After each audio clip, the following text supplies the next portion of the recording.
We graduated as LDC in 2021. 2020, we celebrated our Father of the Nation's birth centenary, and 2021, we celebrated our independence, 50 years golden jubilee. At that time, we graduated. Alhamdulillah, I really thanks to our people and also Allah.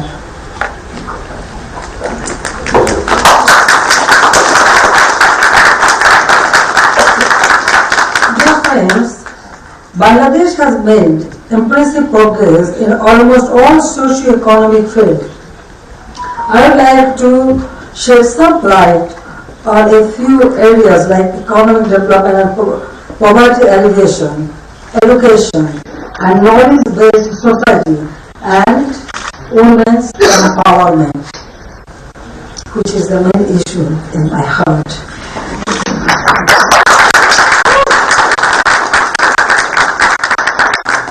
Bangladesh is now the world's 35th largest economy with a GDP of $460.75 billion.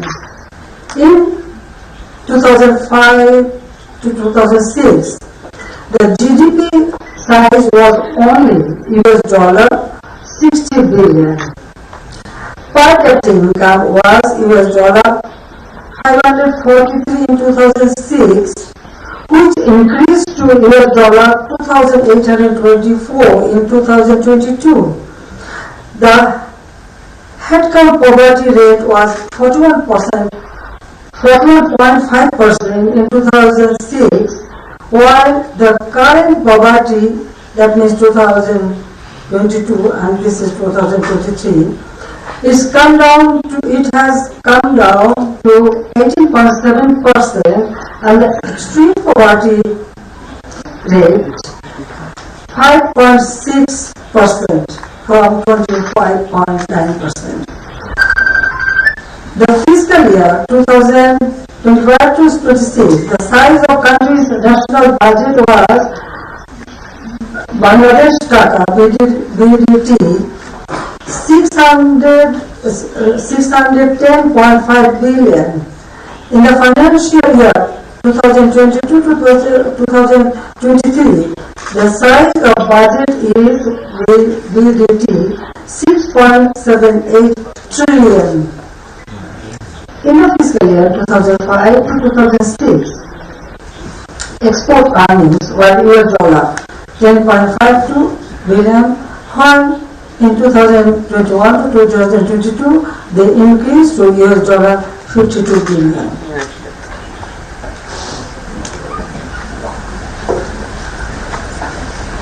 Bangladesh's economy grew at an average of 6.5% over the past 1.5 decades.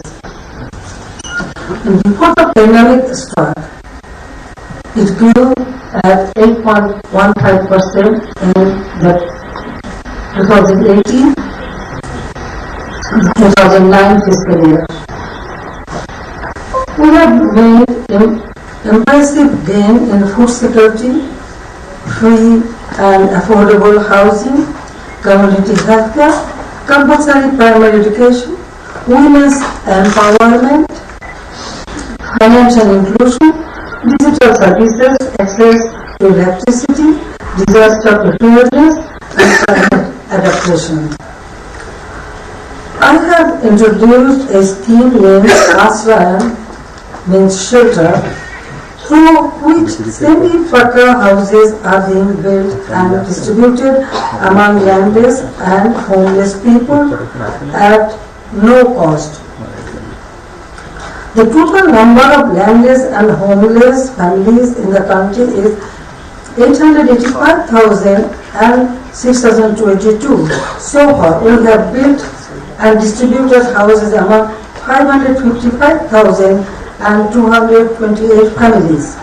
Not only that, but arrangements for their livelihoods have been made through income generating training and providing them with interest-free loan the ownership of the houses was given to both the husband and wives of the families, and this is an interesting thing, that in case of any dispute,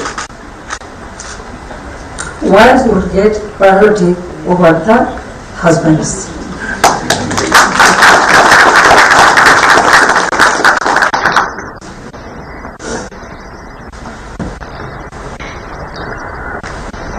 We have established over 18,000 community clinics and rural healthcare centers through which primary healthcare services are being provided to the people.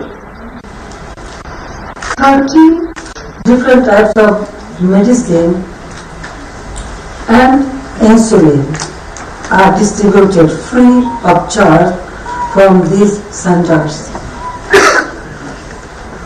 All investment in health sector has started paying dividends. The average lifespan of people has risen to 73 years. It was only 49 or 50 years, so now 73 years. But women's longevity is more than men, that's true. While the child mortality rate has reduced to 21 per thousand and maternal mortality to 123 per 100,000 live births. The villages of Bangladesh are being turned into town by reaching urban facilities in every nook and cranny of the country. All villagers are connected with nearby town through metal roads. 100% of the households were brought under electricity coverage last year. Broadband internet Wi-Fi connection service was available in rural areas. The number of mobile phone subscribers is over 176 million in a country of 170 million people. You may ask that why it is more than population. Actually, usually people use mobile phone, not only one. Some people use 1, 2, 3, so many. That's why it is the same we counted that it is 176. Since we assume office, our priority has been to alleviate the conditions of the poor and marginalized section of society. Following the principle, we are providing direct cash assistance to 27 million people under 119 social security schemes, including old age and widow allowances and allowances for physically challenged people. Allocation for the social security sector increased to Bangladesh Taka 1.13 trillion at present from 138.45 billion in 2008 to 2009. Some 5 million people who are poor and unable to work are being given 30 kg of rice free of charge every month, and another 5 million people are being given rice at a subsidized price. Besides, various daily essentials are being provided at affordable prices.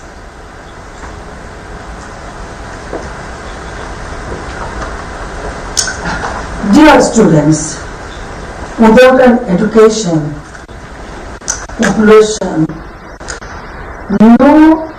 without an educated population, no nation can prosper. So, since assuming office, our government has laid the utmost priority on education.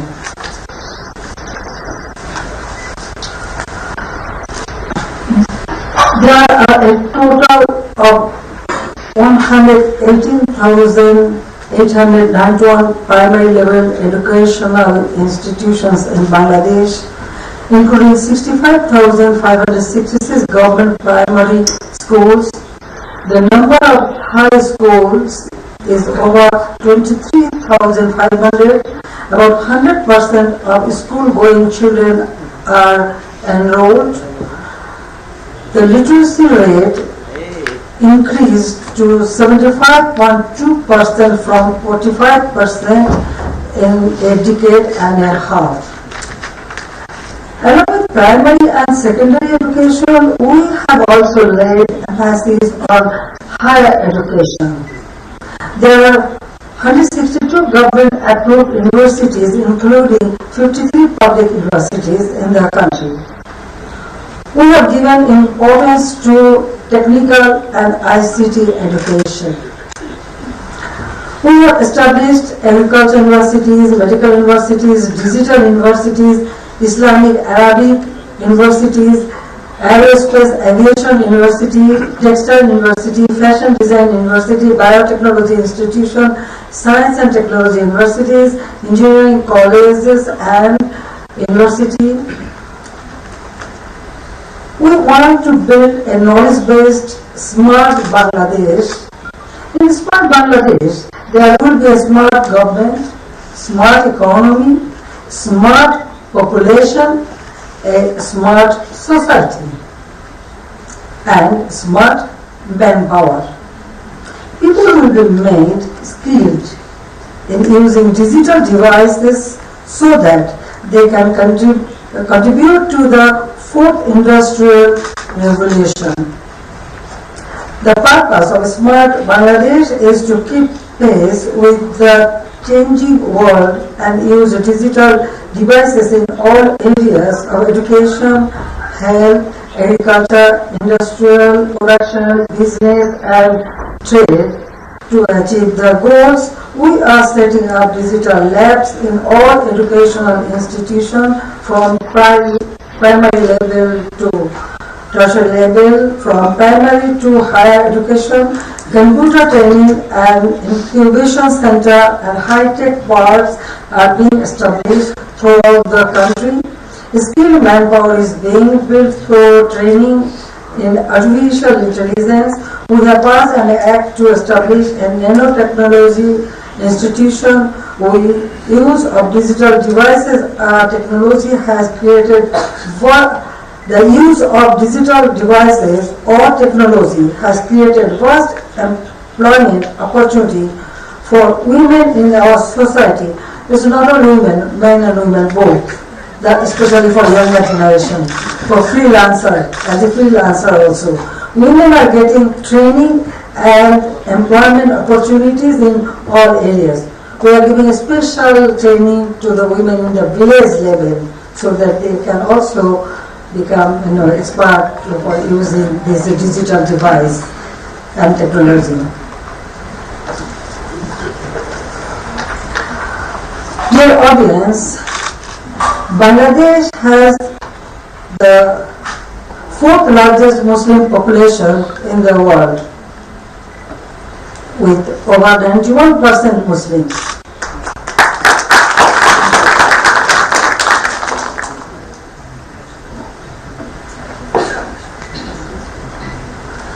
Our great religion, Islam, accords the highest respect to women and has many accounts of successful female leaders.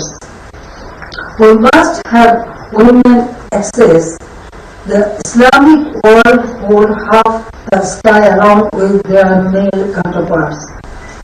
Hazrat Khadija was a martyr and the first to accept Islam. We should not forget that, especially our main society should not forget it. No male member, have this courage. It is only one woman.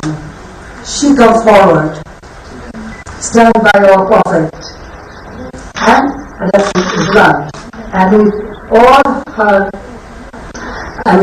efforts, all the money, everything she spent for Islam.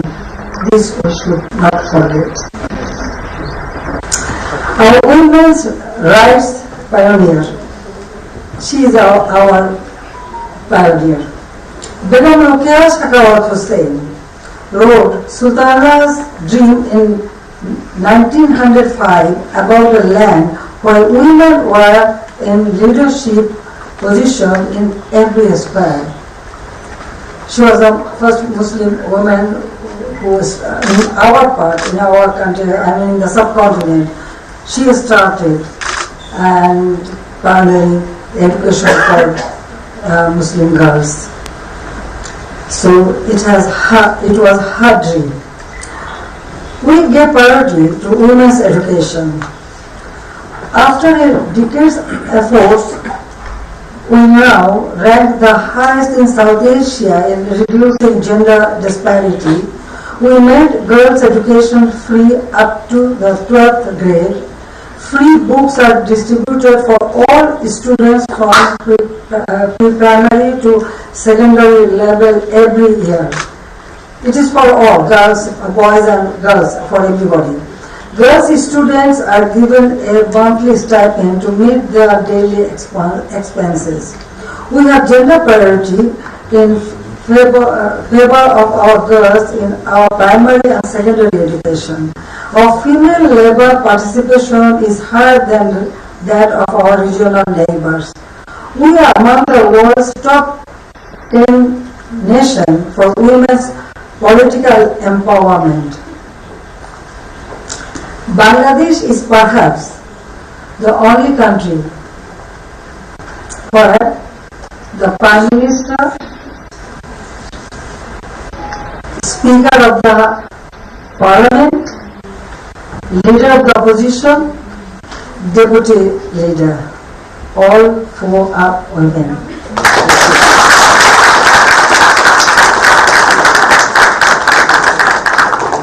No, I think our male members should not. But you should consider, woman means a mother, sister, mother, always look after everybody, whole family, right?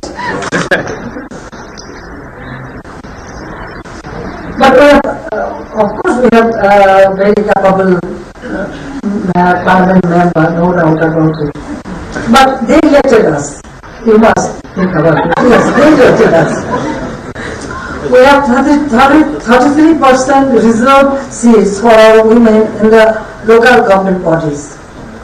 I made it a point to break all glass ceilings by placing our deserving women in top leadership position everywhere. I feel proud to see our girls emerging as South Asian saucer champions, scaling the Mount Everest and serving as combat aircraft pilots in UN peacekeeping missions. I am now encouraging our girls to engage more in science, technology and mathematics education.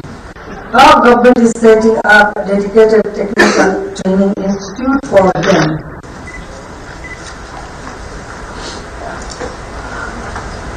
We are grooming rural young women to allow them to work as digital freelancers from home. I have given instruction this year to find ways to include women's household work in our national GDP. I hope to see Bangladesh set a precedent in this. We must work together to end all forms of discrimination against women and girls. And about freelancer, I want to mention that we have a program, Learning and Earning. So we give training to all young generation. And also we have a startup program, we have youth program. So they are both, girls, boys, they are getting training, and this freelancing also we recommended that, and they can register and they are earning money, they are sitting in the house. All our young generation, male, female, both. I would like to share a few suggestions for future leaders from my life's experience and struggles. First, represent a value. Second, remain focused on your vision. Third, make concrete plans to realize your vision. 4. Lead by example and be the change maker. 5th. Trust your people and team. 6th. Invoke your maternal spirit. And 7th. Embrace the new and future. Dear audience, students, today's Bangladesh is a changed Bangladesh. It is dubbed as a role model for development. Hunger, poverty, malnutrition, illiteracy, etc. are vanishing fast. Our hard-earned development in the country is not a miracle. It is the collective work of our men and women. I have only tried to guide them in the desired directions.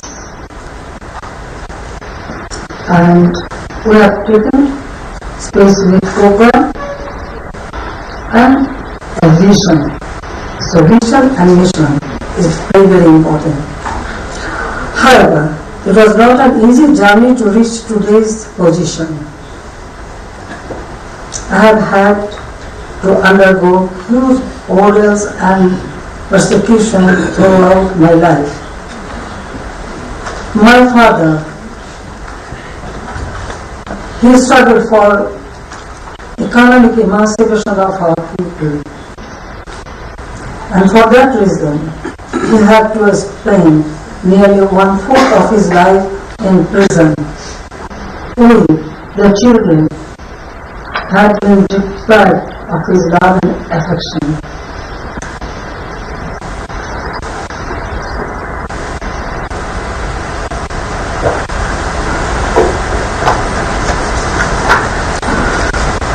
Within 3.5 years of independence, the founder of the country, my father, Mohammad Sheikh Mujibur Rahman, was assassinated, along with my mother, my 3 brothers, all of them were younger than me, my 2 sister-in-laws. My younger brother was only 10 years old, along with other about 18 members of my family. Everybody is assassinated 15th August 1975. Even my uncle, my cousin, my siblings, many of them.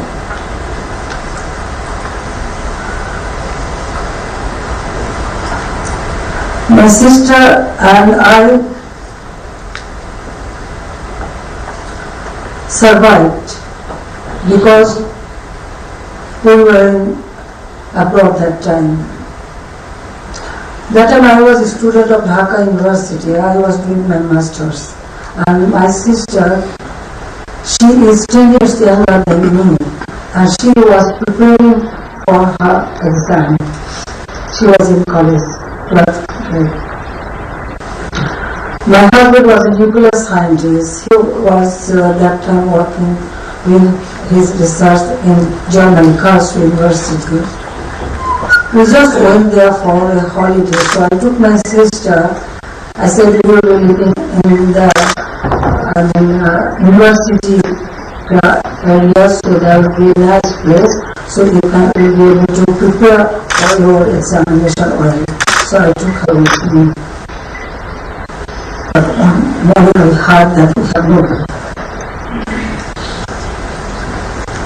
Whole family was assassinated.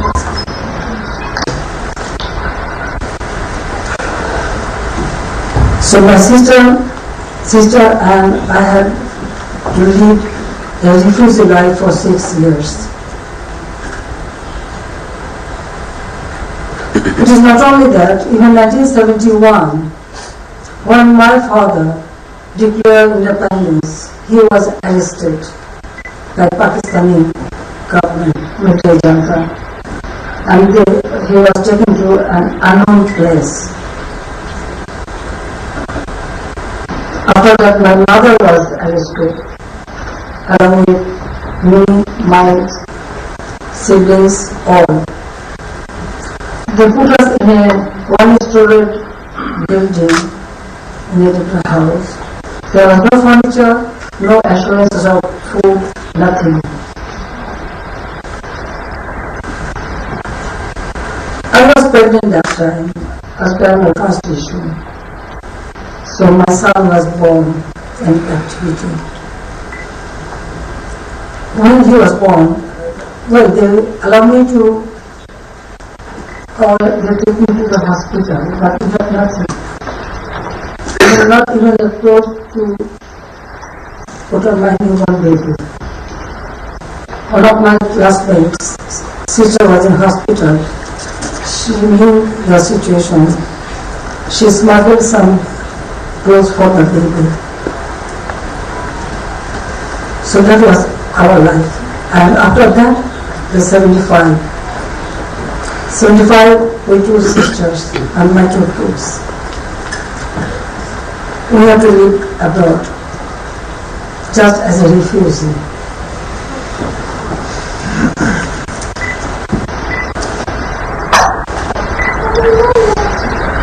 In 1981, I was elected in my absentia at the PCL Democratic Party. So I returned home. There were obstacles. The military dictator was not ready to allow me to come back to my country. Fortunately, I received people's support, and I thought that if necessary, I will sacrifice my life, but I should return home and I should fulfill my father's dream. So to tell you all that, I returned to Bangladesh, and I gave responsibility to my sister to look after my two children.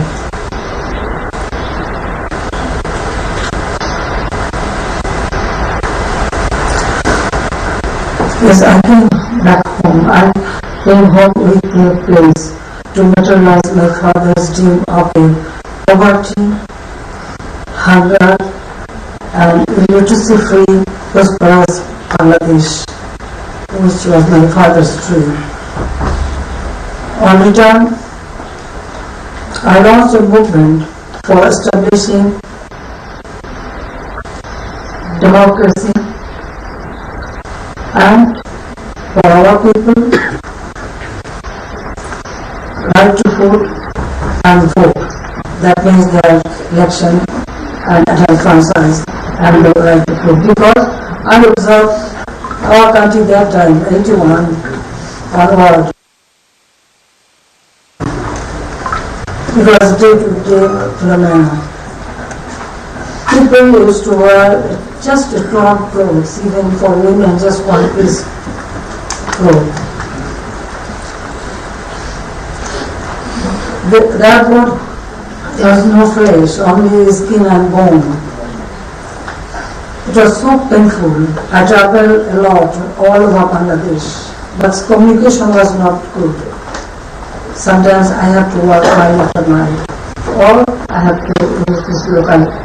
But I went village after village and every corner to see the condition and prepare myself if I can come back to what I can do.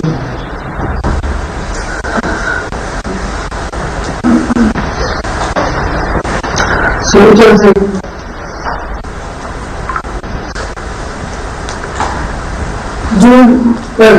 during this struggle, I was in time and again. Sometimes they put me in a solitary confinement. They were attacked on me. They shot at me directly or set bomb in my meeting place, or several times it happened. The gravest one being in August 2004, 21 August. 20 August 2004, when a dozen of Aziz grenades were hurled at me to kill me. So our people, this just created the human shield and protected me. 22 people, means my party workers and leaders were killed, and about nearly 700 our party workers were injured, wounded.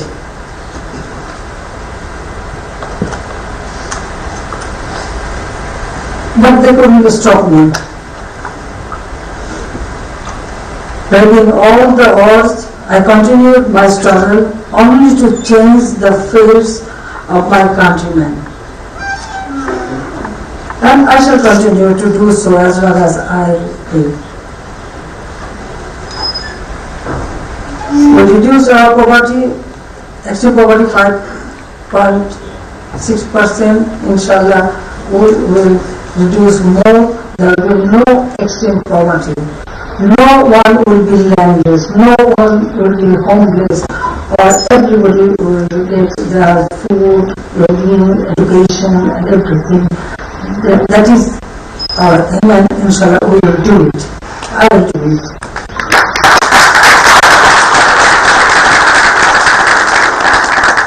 So, it is my conviction that I will fulfill my father's dream. A smart Bangladesh, a golden Bangladesh we should establish. So, our country is a delta. We have also adopted delta plan. So, our delta, I want to build up this land as a prosperity once again.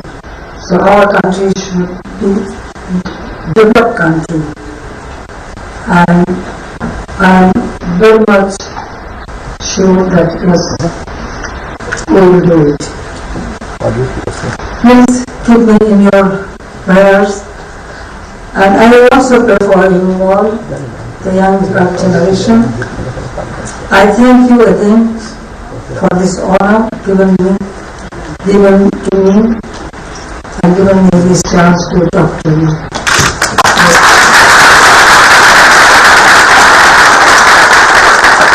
Thank you very much.